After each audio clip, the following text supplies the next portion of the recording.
We're live. All right, buddy. Louie Caporusso. Thanks for being here. Thanks for having me, Jordan. Really enjoy being here. Yeah, awesome. So I think maybe some level setting how I met you. My wife was desperate once we moved back from Austin for me to find a friend. Yeah. And I think met your wife Andrea at Walmart of all places. Met her, I guess, would continue taking the girls to I think it was cheer, is that right? Was it cheerleading or was it gymnastics? Dance. Yeah.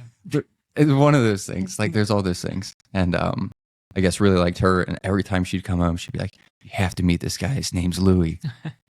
And it was like, I don't know, she was really pushing it. So it made me kind of like not want to do it, right? It's like when you're told to do something, you kind of just like resist it. Yeah. But then met you, realized that you're kind of a big deal. Yeah, but you are. And like you'll be humble about it and that's fine. But so play hockey. Like give me the background. So you're from Toronto, right? Yeah. So initially I remember meeting Megan at Walmart for the first time. Yeah. And then for whatever reason, we had the dance studio wouldn't let you watch the dance performance. So all the parents typically go and just shop or do something. And we'd always run into Megan in Walmart. So she was great. And then I remember meeting you for the first time because there was a dance performance going on. And I think we both had our little ones. We were both on the field. We were on the turf field. That's right. Yeah. And the little ones wouldn't sit still. Yeah. And you know how those dance performances go, which I think it's absurd that you have to sit there and watch 3 hours of other kids dancing just to watch your kid dance for 30 seconds to a minute. I hope my daughter doesn't see this in the future, but it's awful. It's awful. Yes, because it's the whole theatrics of it, right? Getting dressed up. And like I see like I want to see my daughter as a princess. Yeah. All those things. But sitting through the other performances, I think maybe the really young kids are cute because they don't know what they're doing. And it's like everybody's kind of laughing and cheering. Yeah. But then the other ones, and then some of them I feel a little bit creepy because it's maybe the older girls and they're like dancing or doing something. I'm like, this doesn't feel like I should be watching this right now. And that's just how I feel. So I was happy to take a step outside with one of the crying children. I think it was Aria was having a hard time. Maybe. Yeah. No, I hear you, man. It is a bit weird. It's kind of like, you're watching little girls dance on stage. And it's like, if you didn't have a daughter in the performance and you were just a man who decided, I'm going to come watch this performance. Yeah. You're a pedo. Yeah. There's bigger problems. That's there. right. That's right. So I don't blame you for your mind going there. It's like, I don't want to be watching this. Yeah. Like look down at your phone or do something. And it's just such a long performance just to watch your kid be out there for a minute and they don't let you film. It's just, I don't like it. I think that was a big reason why we took her out of dance. I believe we took Piper out of dance too. Yeah. Like I think she was done with it. Yeah. And I was happy for it. Yeah. But if you're into dance, it's totally okay. Yeah. Just maybe not for our children. It's totally up to you. But and then I think we both were in the same situation with our little ones were being a little hectic. So I think I was like, I got to get out of here. And I grabbed our youngest at the time and I went out to the field next door. And lo and behold, you're out there with yours. Yeah. I think I don't remember. Did we say hey at that point? Did we make the connection of like, you're Andrea's husband, the person my wife's been telling me about? I don't know if that connection was made. I don't remember. Okay. But I don't remember either. Anyways, it felt natural right from the start. So felt good. Yeah. So I'll let you know. Yeah, I'm from Toronto. My parents though, like my dad's born in Italy and my mom's whole family was born in Italy. And I never identified as a Canadian growing up. We always identified as being Italian. And I think it's because Canada is such a young country and a lot of people don't realize that Canada has yet to really develop a culture of its own. And I know there's the obvious things like hockey, it's cold. Like it doesn't really go very far. Like even for myself as a Canadian, I'm like Drake, hockey, Drake, good hockey players. Yeah. Nice people. That tends to be some of the things that are said about Canadians. But other than that, I think it lacks culture. And most cultures that come over from whether it be Europe, Asia, Africa, wherever it may be, they tend to hang on to their culture within Canada. I'll give you an example. Like you can go to a Costco in Canada and I would like to ask you how many languages you heard by the time you leave that Costco. Really? It's crazy. It's like one corner of the store speaking one language, the other corner speaking another. And a lot of it is there's not much assimilation once the immigrants or people come over into Canada. It's kind of like they still stick to themselves and maintain their culture within the country and just kind of benefit from the fact that there's free healthcare. Mm-hmm. It's safe. It's generally nice. But I think that's a big problem with Canada. And anyways, I've gone totally off track here. But, no, that's fine. Yeah. So, yeah, the free health. I don't know a lot about Canada. I'm going to be very ignorant here. Yeah. Other than it's very close to us, and like I consider Canadian Americans, like almost simultaneously with being American. The thing that is cool, like the healthcare. Explain that. I mean, like free healthcare. Yeah. So it's just free. Again, hard to wrap my mind around, considering the fact that I pay into it with my job and taxes and all those things. Yeah. So you're just born there and you have free health insurance. You can go to a doctor, no cost. You can get prescription medicine, no cost. MRIs, X-rays, no cost. Is that correct? Not entirely. Okay. Because it was sounding really good to be too good to be true. A lot of the main stuff you're mentioning is correct, but like prescriptions, I think you're on your own depending on certain factors. I think your income and things like that. But mostly the necessity ones, like the ones out of necessity, that means like anything that's actually causing your health to deteriorate is covered by the government. It's more so like chiropractors aren't covered, for example, or procedures for physical appearance. Those types of things obviously are not covered. But what about childbirth? Childbirth is covered completely. Did you have any of you? You have 3? I have 3, and our middle Marlo was born in Canada, in Toronto.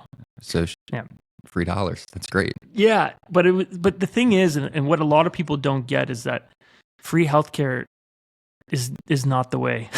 It really isn't, and I'll tell you why. It's abused. The system's abused. You have so many people that show up to the hospital for matters they have no business being there for. And that's just the tip of the iceberg. Because the problem is also that the doctors don't get paid very much. And you have a system that's constantly under strain. If you want to go into a Canadian hospital, or at least a Toronto one, and you have something that's bothering you, I mean, you're looking at a 4 to 8 hour wait before you're even seeing a doctor. And I know my experience being in the United States compared to Canada. I would take the United States method of healthcare 10 times out of 10 over Canada. Okay. Good to know. Yeah. I think sometimes you don't know what you have, right? You kind of you're born into it, kind of institutionalized with our whole medical system. Yeah. And then you hear of places like Canada with free healthcare, and you assume the grass is greener on the other side. At least I do. That's kind of why I'm pushing on it. Not that it's even like that interesting, but for me, and like an outside perspective, it's very interesting. Yeah, they do have really good hospitals there, and they have some really good people that work in the hospitals. And I don't want to knock how good some of these doctors are in Canada, because there's some incredible doctors there. You know, Sick Kids Hospital, which is a children's hospital, is consistently ranked one of the best hospitals in the world for children. And so I don't want to take away from, it's not all bad, but for the majority of just the average adult citizen who needs help, the wait times for X-rays, the wait times for whatever it may be are extraordinary, and they have to be changed. It has to be changed because the system's under too much strain. And I've always advocated for maybe having like a 2-tier system where you could choose a private healthcare option if you have the means to do so, and then also have the public care, so that you can kind of balance the two. Right. Maybe take some strain off the public healthcare. But okay, that makes sense. Well, I don't know how we got on healthcare to begin with. I think that's totally fine. Yeah, it was very informative. What's very interesting about you is that you're from Toronto. You are a professional athlete. Play hockey for context for people who may or may not watch or listen. So tell me, and I think that's what's really cool. So obviously, I know you. I'd say I know you at surface or a little bit lower because we've hung out a couple times. But what's cool is I can Google you, right? Like I can, what happens when you Google me? You won't find much, but like I can Google you and there's a Wikipedia page on you. Yeah. So that means something. That's pretty cool. So kudos to you. But really when I think about, So you played in Michigan. That's right. Yeah. I happen to be wearing the sweater today. That's a pretty big accomplishment, right? Like where does and again, ignorance here. I know from the American perspective, Michigan football, like big deal. D1, is it the same classification in hockey, right? D1 for hockey. Who are you playing?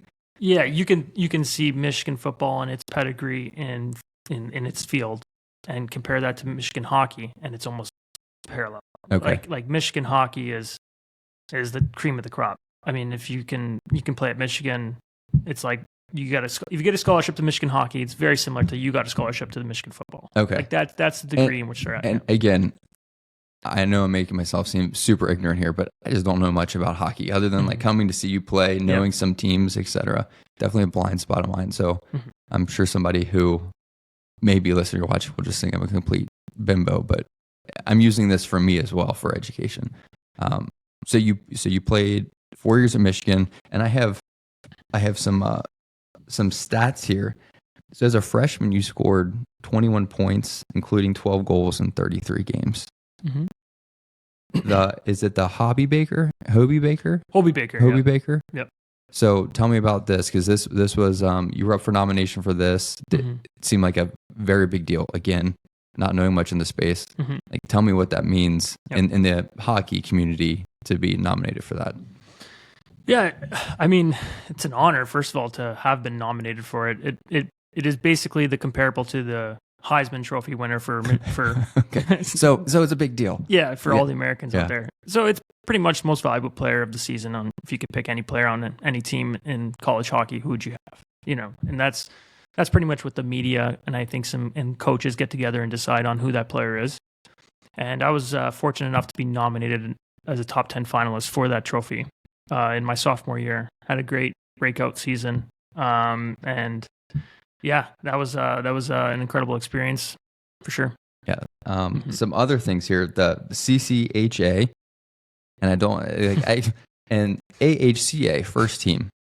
So again, maybe for viewers and educating myself, what does that mean in the hockey community? Because you were on the first team for these different, I guess, maybe I don't want to call them organizations, but I guess elaborate on that for me. Again, using it for education. So the CCHA was our division within the NCAA. At the time, there weren't enough Big Ten college teams in hockey to create a Big Ten division when I was playing. But I think Penn State joined, which put the number at, I think, 6 teams. So now they created a Big Ten division. Okay. So it was just a division that we were in. It was called the CCHA. Got it. Okay. And then if any of your hockey friends watch this, they're going to be like, this guy's an idiot. This guy knows nothing. So no, but tell them I'm not. I'm just learning. I'm learning along the way. You're definitely not, and you're willing to learn, and you want to learn, then that's great. I don't know anything about a lot of stuff, so okay, there's nothing wrong in that. So I think the other team that you were referring to was probably the All-American team. Mm-hmm. So yeah, those were, I was named first team for the CCHA and then first team for the All-American team. I have here some other highlights. Oh, tell me about this Michigan Tech game. Was it Michigan Tech? It was in December of 2008, I believe that I read. Yeah. And there was, I think you scored a hat trick, but is this correct? Mm-hmm. But there was something about what I read that you scored 2 goals within 24 seconds or something like that. Walk me through that, because I read this and I'm thinking to myself, seems pretty hard to do. Also seems like probably something you remember in your career. For sure. It'll be a game I'll always remember. I think I had scored 3 goals within, I think, like the first 10 minutes of the game. And, knowing hockey, especially college hockey, it's not that easy to score. If you could score 1 in a game, you feel pretty good about yourself. Mm-hmm. You feel pretty good for the week. So being able to score 3 that quickly was something I'll always remember. I think I had a couple breakaways too in the end of that first period. And I could have probably had a couple more, to be honest. It seemed to be one of those games where everything was going my way. But I'll never forget a scout at the time with the Ottawa Senators, who was the team I was drafted to. And if you're not familiar, in hockey, you could be drafted before you play college. So I was drafted to the NHL with the Ottawa Senators. they happened to be there at the game. Oh, no way. Yeah, which is, you would think, pretty cool. And he called me after the game, and I remember thinking, oh, this is pretty cool. He was there. And he spent about 15 minutes talking about how good another guy on another team was later that night and how he made these nice passes. And I remember thinking to myself, why'd you call me? I don't give a shit about this guy. Like, I scored a hat trick in the first period. Let's talk about that. You know, I remember thinking to myself, this is so strange. And that should have been a sign early on that I shouldn't have signed with them after college, but I did. But I remember just like, I don't know if he was trying to play mind games with me, but it just felt a bit strange that we would be talking about another prospect while I'm on the phone with him. Considering the game I had. Mm-hmm. And I don't expect him to call me and pump my tires the whole time. But I just found it a bit strange. Yeah. Well, he called you. That's right. To talk about somebody else. That's very strange. So let me affirm that feeling that you feel. That's a very strange feeling. Because I imagine you get that call, you're excited. Yeah. Like the initial, hey, this is so and so from the center. Okay, this is awesome. Yeah. This is somebody I could play for professionally. This is a great moment. And then just talking about somebody else. So, well, I'm sorry that happened. Yeah. But at the same time, so then you played 4 years at Michigan. I watched some clips too before you go to talking about the Senators and the Panthers, the Roosters, the Cyclones. I think the Europe days. I think some other teams. Did you get in any fights when you were in? Do they allow fights at the collegiate level? Do they try and break them up? Is it similar to, I don't know what the rules are now, but when I was there, I think you were suspended a game if you did fight. Oh, okay. Yeah. So it wasn't just like go to the penalty box, come back out. No, not like it is in pro. But if you think about that, it still is pretty crazy. Because if there's a fight in basketball or football, I think most media stations will be talking about that for weeks. Yeah. So did you get in any fights? Not in college. I'm not really a fighter. I will like insert a clip into this video. Yeah. I found one of you on YouTube, and I will say I watched it quickly, so I wasn't sure which game it was or what team you were playing for at the time. Yeah. But I saw you scrapping. Yeah. I believe you were number 9 at the time, if that helps bring any. It was probably my junior days. It's when I was probably like 15, 16. Okay. Yeah. So I have gotten into a couple fights, and I mean, I'm not a fighter. I'm trying to score goals out there, but I think more so when I get into a fight, it's out of pure emotion and frustration, other than, as opposed to picking a guy out and saying to myself, I think I got this guy tonight, I'm going to fight him. Like, I've never done that. That's not your mentality going into the game. No, unless the guy is a lot smaller than me, then maybe I'll look at him and be like, I think that guy, if he gets under my skin, I might just go him, because he's. But are there typically people on the team who go in with that mentality of I'm going to scrap tonight? Yeah. Yes. Okay. There's guys out there that are just looking to scrap. Yeah, that's scary. That's scary to me. Yeah. It's like they know who is going to fight, and they know who, if they go after, they're going to have to answer to someone a lot bigger. So you kind of, no one's going to really, like, they could jump you and start punching you, but it's so easy to protect yourself, really. I mean, it's not the end of the world. Like, I'm not ever scared out there about a goon trying to fight me. Yeah. Well, you have you have pads on. I think it's a little bit harder to throw a punch. I wouldn't know. I've never done it. Yeah. Obviously, helmet, gloves come off. Maybe helmet doesn't even come off. Does that get hit off, or is that typically like part of the throw gloves down, take helmet off? We're going at it. It used to be. Is there a culture to it? Is there? That's how the players were doing it for a long time. They would take off their helmets so that you wouldn't hurt your hand when you were punching. And then the just give somebody a clear shot. Yeah, I think there was a men's leaguer who died in Canada one year, fell and hit his head on the ice. And I think ever since then, they don't let you take off your helmets for a fight. I mean, you could do it, but I think it's like a match penalty. Okay. So guys don't do it anymore. I think the biggest thing in a fight is you're wanting to protect your jaw. I think I had a guy once tell me, a fighter once tell me, as long as you keep your chin tucked and they can throw as many punches as they want at your forehead, it's not going to really do anything. It's when you get hit in the jaw that you can get knocked out. Yeah, I've never been hit before. I've never thrown a punch or taken a punch in my life, ever. Which there's always you wonder, Like, I wonder if I could take a punch. It's like the Mike Tyson quote, everyone's got a plan until they get punched in the face. Yes, exactly. So I put myself in these situations sometimes mentally in my head when I go out with my wife, or, okay, if there's confrontation, and I need to, because I won't back down from it. I won't go and try and start shit, but I just wonder, can I take a punch? And again, I guess it depends upon where I get hit, right? That's right. If I get hit in the jaw, if I get hit in the nose, or just could I take one off the cheek? Yeah, I think nowadays, that's where my head's at a lot of times. Like when we were out to dinner the other night, kind of go in, I sit at a certain part of the table so I can see the rest of the room. Yeah, I get all this from all these movies on how to profile and look out for different people. But then I square people up. I'm like, okay, could I take a punch from that person? Yeah. Or could they take a punch from me? Which most likely they could. But then I also wonder, could they? Like, can I throw a good punch? If you're asking yourself all these questions, don't get into a fight. Right. And then that's why I've never been in a fight, because I usually, like everything else, I overprocess. Yeah.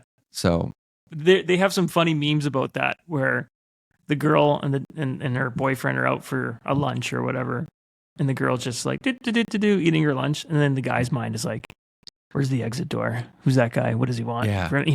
It's from a movie. What is it?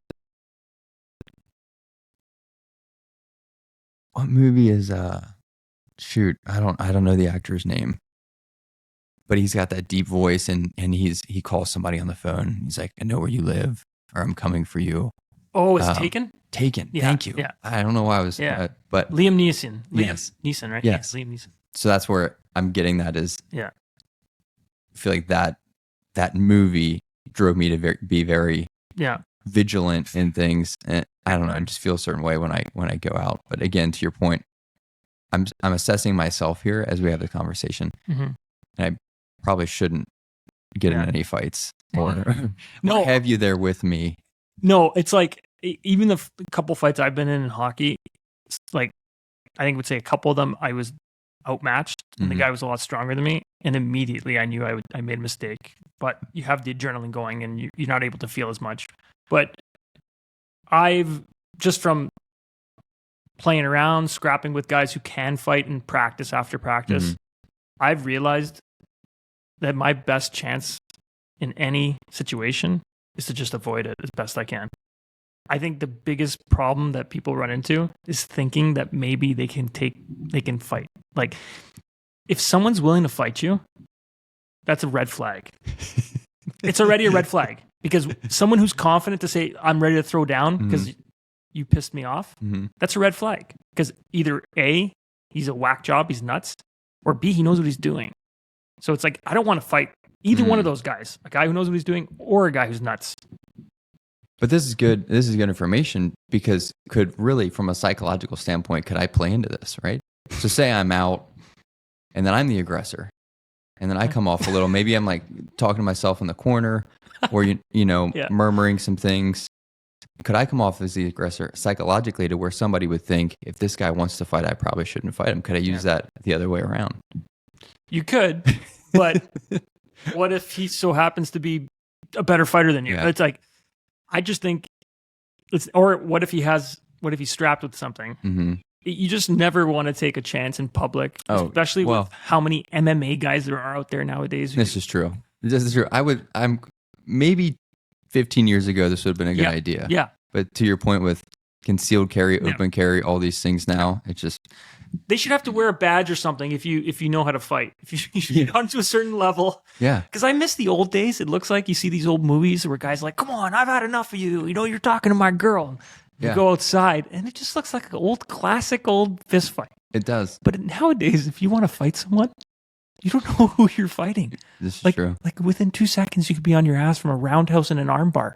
And you're just like, or they could just pull a weapon out, and then I don't think that people have the patience for it anymore. Is maybe the thing. It's like, I don't really have time to fight, but I'm carrying right now, so I'm gonna pull this out and scare you. Yeah, maybe that's the only chance I have is concealed carry. I just try to avoid it, but we're both dads and we're both husbands. Yeah, I don't know why I'm acting like I want to fight here. I think it's only natural. Yeah, I just put myself in those situations again. Yeah, if I had to be in a situation like that, So just keep my chin tucked, I think is the takeaway. Keep your chin tucked. Tell your kids and your wife to run for the car.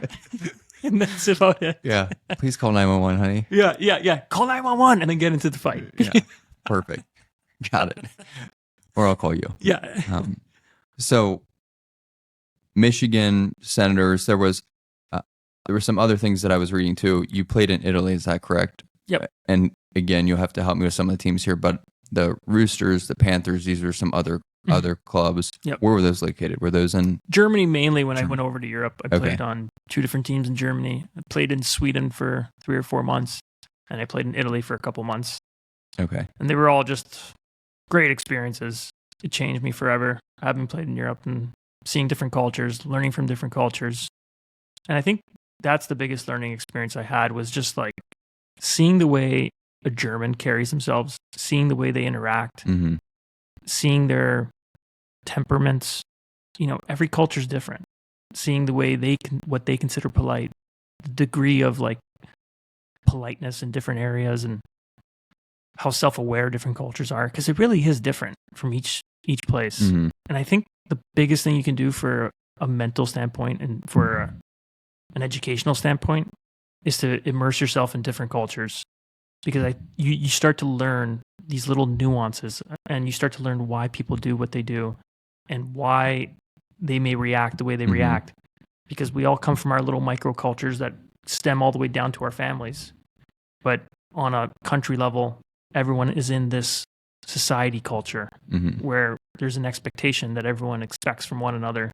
And I think I'm very interested in that, the social aspect, Mhm. social science of different cultures. And I think that's where I learned the most being over there. Okay. I was just going to ask, out of all the Mhm. places you've been and all the experiences, where did you, I guess, absorb the most? Not necessarily maybe it was the nicest place or had the best food, but it sounds like you were getting into something there of potentially when you're over there, just taking a step back from your own self and understanding how the rest of the world works. I mean, that takes a certain, when I was 16 years old and I went over to Europe on a trip with school, I wasn't thinking that way. I was thinking like a dumb 16-year-old boy. Yeah. Like, sure, there were cool things, but I wasn't putting myself in the shoes of somebody else. So it sounds like you went to those places when you're obviously a little bit more mature in life. Give me a takeaway, right? Mhm. You talk kind of broadly around it, but Yeah. maybe what's one thing that you noticed that you've carried with you about how the German culture acted, or when you were in Sweden? Just, can you dig into that a little bit? Yeah, 100%. I'll just give you examples from Germany, since I was there for the longest amount of time. Okay. One of the biggest things I noticed, and it irritated me at the start with Germans, was that they're very by the book. Mm-hmm. And they're very rule oriented. The rules are the rules, regardless what you think of them. And they are not shy to enforce the rules upon each other, which is very different than, I think, the American culture. Mm-hmm. The other thing I noticed is that they set aside time to enjoy life, their everyday life. And that doesn't look like buying new things or having more experiences. It looks like I'm at the cafe and I'll be sitting here, people watching, for the next 4 to 6 hours. And I may have 3 espressos and 3 beers. And that's going to be my afternoon. Mm-hmm. That sounds wonderful, by the way. It does. And it is wonderful. And when you start doing it yourself, you start wondering why you feel so relaxed. Mm-hmm. Well, it's like everyone's doing it. And then you become a part of that culture and you start doing it.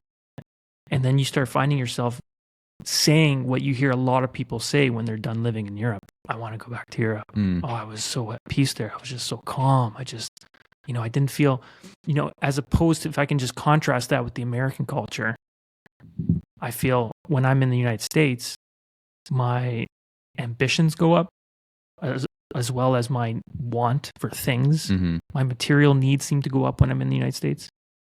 I think it's very common in Europe to see a family of 5 decide they're going to live in a 2.5 bedroom condo. They'll rent it for 800 to 1,000 euros. Be totally fine with that and live happy lives. And they just use the community for whatever they need. Where in the United States, it's like chasing that 4-bedroom, 5-bedroom home, Cadillac Escalade, a boat, maybe a summer house, and it's just all these it's accumulation society. Yes. And 100%. and it's not like that in Europe. It just seems more of like a community where everyone is just sharing their lives with one another, and they're not so focused on having so much. I love that. I want that for myself. As I sit here, with iPads and things and material things and worrying about the next iPhone that's coming out and how many megapixels the camera's going to have. And I think we experienced I experience it every day, what you're talking about, like the American culture. 100% agree with that. When we moved to Dallas, Texas, when I was with Toyota, it was keeping up with the Jones, right? So it would be very normal that you'd have a nice home, right? Everybody had a nice home. We'll level set there. Your neighbor get a new car. It was typical to see the neighbor next to that person get a new car within a couple weeks. Wow. Then all the other people get new cars. Another example, when we were in Austin, so one person gets a pool. Well, now I have to have a pool. So it was just constant keeping up with the Jones, and it was exhausting. And you'd find yourself playing into it. Oh, well, now I want a pool. Like, we need to have a pool too. Even if I can't afford a pool, like, I'll take on debt to just keep up that illusion of material things. And I fall into it every day. Like, so I won't act like I'm above that. But what you just described as far as living simpler is something that I want at some point in my life. I've told Megan, she wants to retire somewhere on a beach. I want to be in a mountain. I want to be in a cabin in the woods with maybe some books, some firewood, right? I'd love to be able to kill my own food. Yep. Ideally, that sounds like the perfect world, but just away from all the things, because in reality, it's like we can't take any of this with us. Oh, sure. And it's more about you're talking about the families living in, maybe tight-knit quarters. To me, that feels very communal. And kind of one of the points I think of life is building relationships, because that has the most meaning. Like that new iPhone that I have today, 6 months from now, Apple's going to, it just doesn't carry that meaning. I just don't know how to get out of that trap. You know what I mean? Like, you think about it and you're like, I know I can have this conversation with you and I agree. Yeah. But then how do you reverse that culture, especially when it's going on around you? Now you have young kids and they're growing up in that, this same culture. You've got my son asking me for an iPhone. He's 8 years old, right? Yeah. An Xbox, all the things. And I want those things for him because I don't want him to be on the outside of that. Yep. I don't know. It's just, being a parent also is just super confusing. Yeah, that's for sure. We can go all day about that. Yeah. But I think it's environment. The more I'm trying to figure this way out of this trap too, I think it's environment. And I think once you pluck yourself out of an environment, that's when things start to change. Mm-hmm. I think when you're in an environment, let's just say you're in New York City or you're in a decent sized city in the United States, suburbs, whatever it may be, good luck trying to live like a quaint European. It's just not going to happen. Maybe a few monks in there can do it, but your environment is everything. We're social beings. We want to do what we see is happening around us. Mm-hmm. So if you're around the keeping up with the Joneses type crew, well, you're going to be playing that game. Mm-hmm. And it's so tough to exit that game. And a lot of people struggle and they'll go into debt, like you said, playing that game. And that's why I always say, sometimes you got to shoot first, ask questions later. Mm-hmm. And not always, but I think you have to do it quite a bit more than you think in your life. Because if you were to say right now, I'm picking up, Megan, where's that beach you wanted to go to? Let's go. And you just moved there. Mm-hmm. And then started putting the pieces back together when you got down there. I think you'd be better off than sitting here staring at your ceiling, wondering how you're going to exit this trap. Mm-hmm. It's funny. When we were just in Florida and we had an Uber driver. He was living in New York, making about $140,000 a year.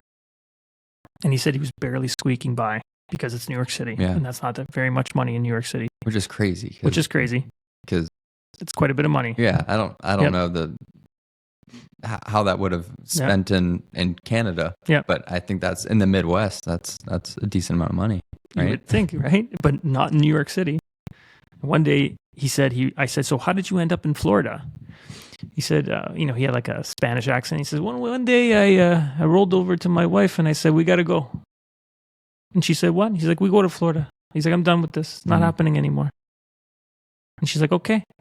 He's like, so we'll go. Pack up the stuff. We'll leave by the end of the weekend. And I said, really? I said, you left within a couple days? He said, a couple days. And I said, like, you didn't think about it? He goes, no. He goes, I think about it. I'm screwed. Mm-hmm. If I start thinking about it, we won't do it. Mm-hmm.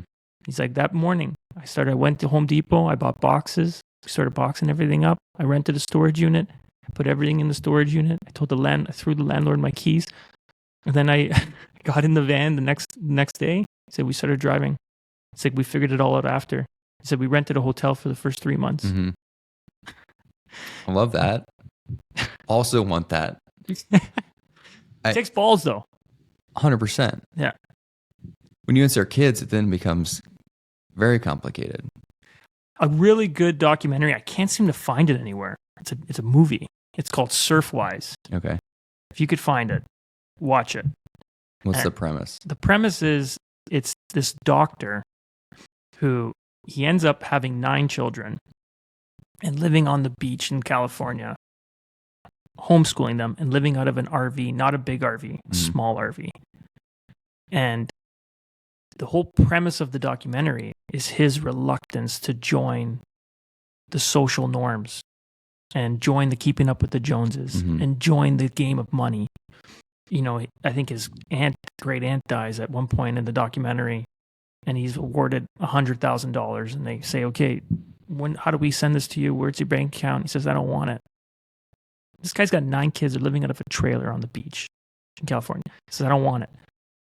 And his wife said, are you sure you don't want it? Like, are we really not going to take it? He goes, with the way my life is right now, it's perfect. That would change everything. Mm-hmm.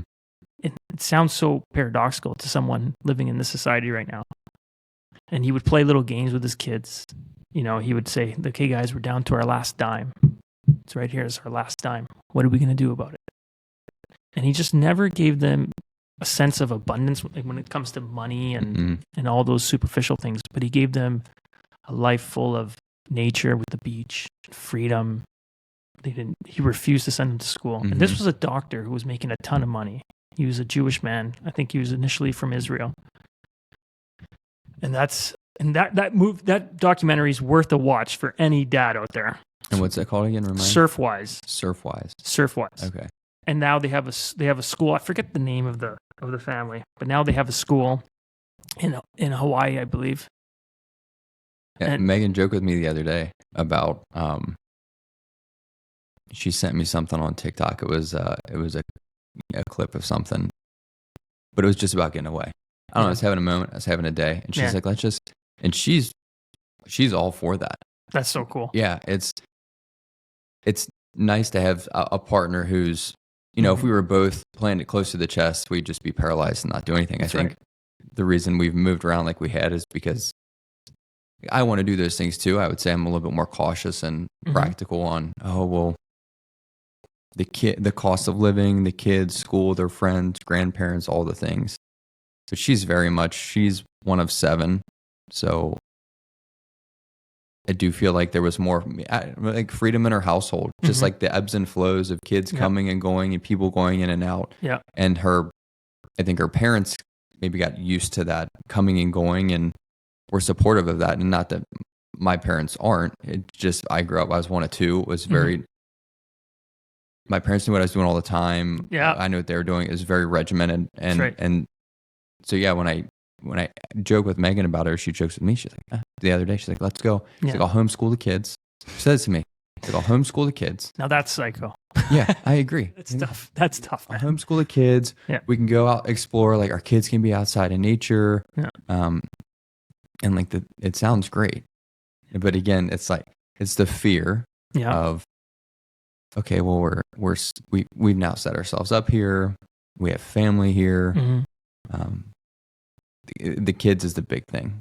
If we didn't have kids, I don't know. Gypsies. Yeah, full-blown gypsies. 100%, yes. It would be living out of a van. Yeah. You know, we'd convert some Sprinter van and be doing that thing. I believe with kids, they're so adaptable. Mhm. They're way more adaptable than we are. Our kids should be the ones saying, I worry about my parents if we're going to do this. Mm-hmm. Really, it should be the opposite way around. Yeah. Yeah. Because the kids are adaptable. Your worrying about them is worse than them and whatever they're going to do. I would agree. Yeah.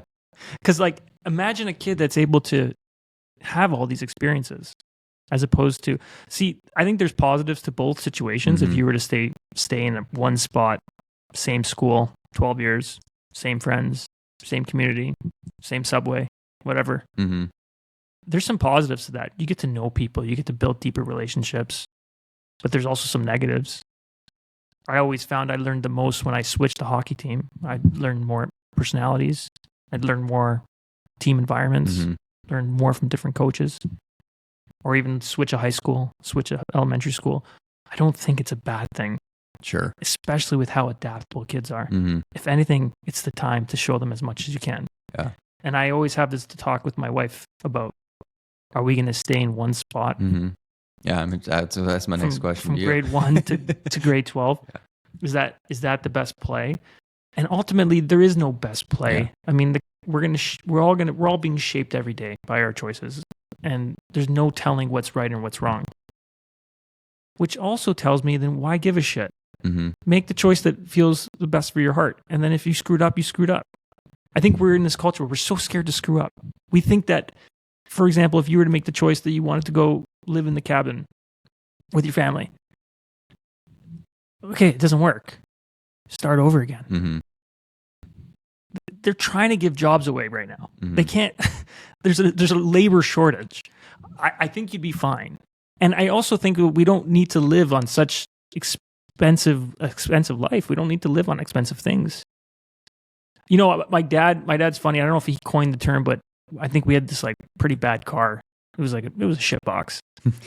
and I was like 15, 16. I would drive it around. It was our shit box car, whatever. And you know, the best thing about it was we used to call it the luxury car because we had the luxury of not giving a shit about it. Mm-hmm. And the more shit you have, the more shits you have to give. And sometimes just letting everything go and just doing whatever your heart desires. That's why right now that seems to be the most respected thing amongst the culture. And that's the thing that the least amount of people want to do is just follow their hearts and not care about what the repercussions are, about what your mom thinks about it, what your dad thinks about it. Yeah, we were joking about that the other day, kind of in the same vein, but I was messaging you about Gen Z and I won't get into all that, but that's something that I've recognized from that generation is I'll say adaptability. That's not the right word. I think they know what they want and they know where they're not willing to compromise. And I'm generalizing here. I won't say this for everybody, but it seems like that generation knows exactly what they want and they're not willing to compromise on things. Really? So you and I would see that as a millennial. I would, you could call that certain things and throw shade at it. But in reality, I appreciate that so much, especially in the workplace when, you have people putting in 50, 60-hour weeks. And I'm not saying Gen Z, again, I'm not trying to generalize, but I think they understand work-life balance more. They understand that this is a job, this is a means to something, this is a means so I can have the life that I want, but they're not willing to compromise on certain things.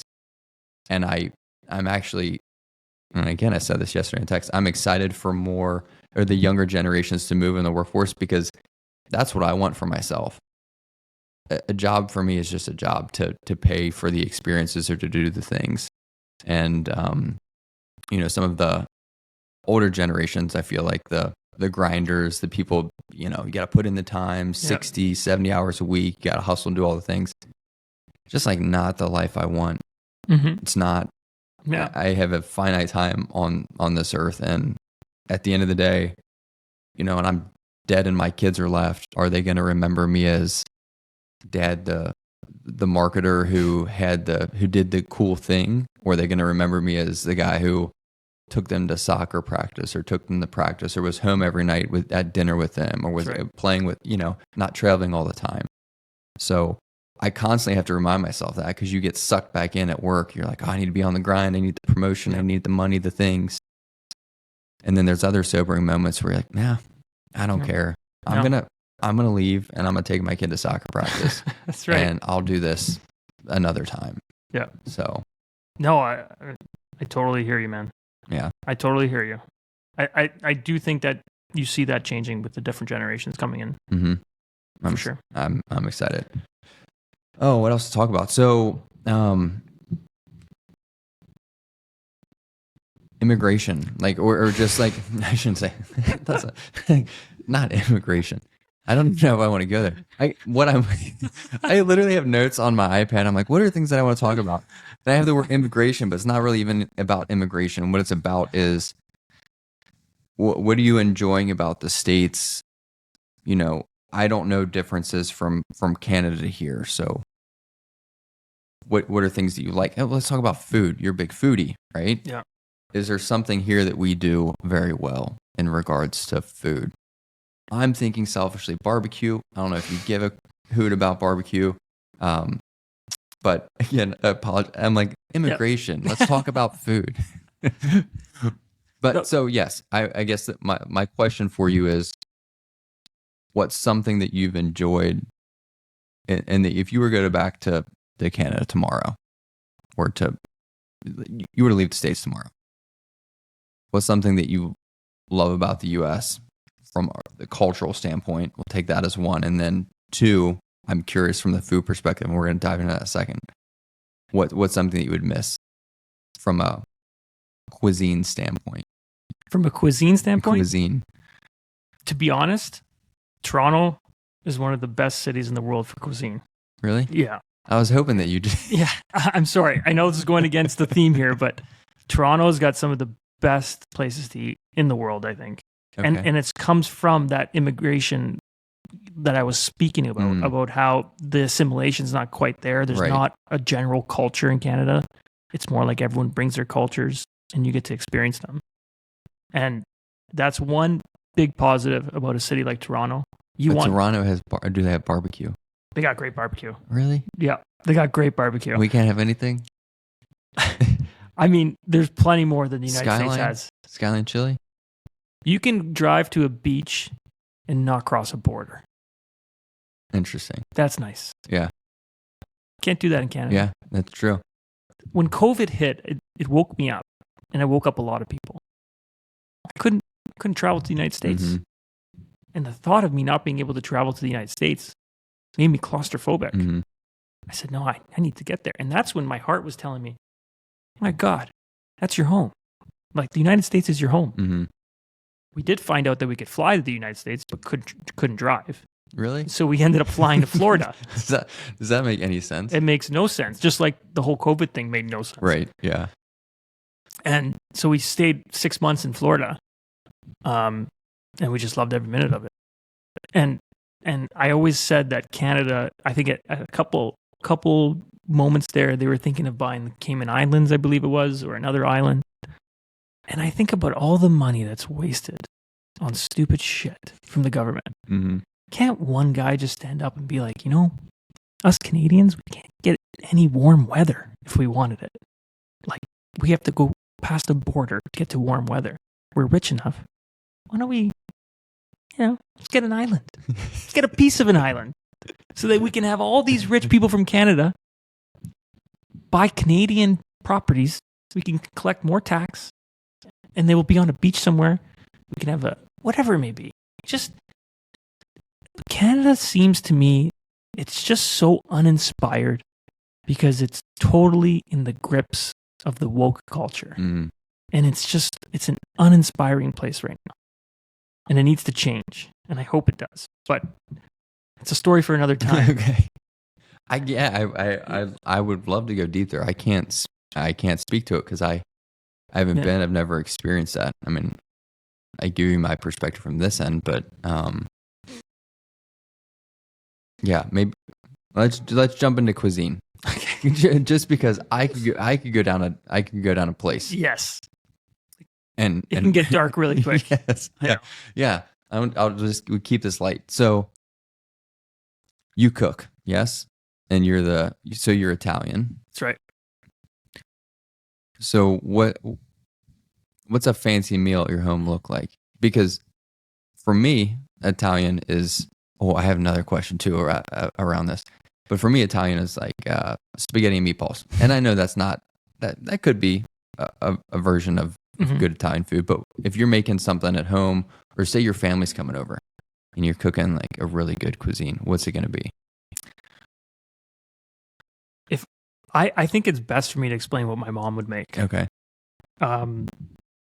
Because that's where I get all my knowledge from on what to cook, and that's where I get all my inspiration from. Did you growing grow up watching my mom cook as much? Would you as she cook did. with her? Yeah, Okay. and I'll still like watch her cook and ask her questions. Sure. She loves to cook. That's her favorite thing to do. The amount of food that would be on the table at my mom's house is nauseating. Nauseating. I actually tell her, you can't cook this many different dishes because my appetite's gone when I look at it. And it's weird because I can't get around to all of it. And it's just like, it's overwhelming. And she's watching you as you're at the table, and she's like trying to see what you're eating, how much of what you're eating. And she's asking you every 2 seconds, do you like it? Do you want more? Do you want more? Is it good? If you came to my house, she would stare at you, Jordan, do you like that? Here's more, have more. You haven't tried this, Jordan. He'll know exactly which dish you haven't tried yet. Yeah. She'll be like, you didn't try it. And it's like. But is the problem, and you can say this, is it all just so good? Like, is everything good, or is there one thing better than another where you're like, I see all this stuff on the table and I'm not going to go for that because that's just meh, and I'll go for this? Or it's paralyzing because it's all good? It's all good. It's like, how do I maximize my love for all the food on this table? Like, it's a competition between dishes, but they're all good. And you're trying to pick, okay, do I go with this one or this one right now? Because I only have so much room left in my stomach. Like that, it's like an eating contest for your own brain. It's like, what dopamine levels did I hit today? Yeah. Like, that's the feeling. But it's, Italian cooking is so simple. And that's some things that people don't understand, especially newbie cookers or whatever. You don't have to complicate food. The simpler you keep it, I think the better it tastes. I think Italian food, the essence of Italian food, is to put on stage something as simple or as humble as like an artichoke and dress it up so that you would love an artichoke. Many people have come to my house and said, I don't eat vegetables. I don't eat this. I don't eat that. Mom's like, yeah, just try this. Wow, it's so good. It's understanding the vegetable. It's understanding the simplicity and bringing out the beauty of that flavor in that one thing. I mean, like, even for the amount of food I've eaten in my lifetime, different cuisines, different complicated dishes, simple dishes, whatever it may be. To this day, you pour me a little bit of olive oil, and I get a nice piece of hard bread, and I dip it in that olive oil, maybe some Parmesan cheese in there. And I swear I can live with that the rest of my life. Really? That's how good it is to me. It's just like the highlighting the olive oil. Just like, let me enjoy the olive oil. And I think big mistake a lot of cooks get into is they put so many ingredients into a dish or whatever it may be, and it loses its punch because you don't know what's going on. When you taste, you got to it's got to be simple so your mind can understand what it's eating, and then you can love that one thing. It's like you can't you can't have too many things all at once. I mean, in theory, that makes sense to me. I'd love to try something. Here's my problem. Fun fact. I can't taste that well. Really? Yeah, so I've had 4 stack concussions, and then I broke my nose in a Sea-Doo accident when I was like 9 or 10. So my buddy's dad, we were right on the back of a Sea-Doo, popped a wheelie, came down. I was 12, holding on the back of him, and he cracked me in the nose right here. Wow. So I have a really hard time tasting things. And that's why I was asking you about the barbecue before. I get really hung up on smoky food because I can taste the smoke, which then it's very weird. Some doctor could explain this, but I can taste it, and therefore I can smell it. So smoky foods, burnt food. I love burnt food. Wow. Like if there's burnt anything, burnt pizza, burnt ends. Yeah. I'll grill something. The kids will complain because it's a little charcoal. I'm like, that's where all the flavor is. And they're like, no, it's burnt. So when you're describing this idea of something very simple, I just wonder if I've ever, experienced. If I've ever experienced that, I feel like maybe I'm missing out on something. You're describing bread and olive oil. Like I've had that before. Like what am I missing? I feel like I'm missing something. So It's like the culture in Italy and the Italian culture. It's a very romantic culture. Like it in not just food, but in everything. mhm. Italians worship the simplicity of whatever it may be. One material, one flavor, one flour, whatever it may be. Italians worship the simplicity of the object or the taste. And then they get obsessed with it. And that's why like you see a lot of amazing things in Italy. I don't know if you've been, but a lot of the structures you see they're just Italians who got obsessed with something. Mm-hmm. And they're also very horny. So most likely they were trying to impress somebody. And I think that's horniness combined with the intelligence of the simplicity of things and the love of things can create magnificent thing, magnificent stuff. I think that's a quote. Yeah, it's true. It's true. Like, I think we all need a muse in our life at some point. You know, you need, whether it be a girl or status in order to complete something. I mean, it's breathtaking when you're in Italy and you see the things that have been made. Mm-hmm. Breathtaking. Have you been to Europe? Have you been to Italy or? Yeah, I've been to. I'm harkening back to the Europe trip I was on in high school. We did go to. I don't think I have never been to Italy. You know what? I haven't been to. I'm thinking about it. I'm like, I should know I've been to Italy. So no, I have not been to Italy. You're good. Okay. Yeah. No, I've been to Germany. I've been to Switzerland. I've been other places, but not. Megan, my wife, has, and she wants to take me there. But no, I haven't been. I think we got to do a. You know what some of these people do. And how sad is that I sat here and had to think if I've been to Italy or not? It's sad because I think it's going to be life changing for you. Because it all depends on the type of Italian adventure you go on. If you go on the typical touristic one, you'll come back. You'll say that was nice. I saw some cool stuff.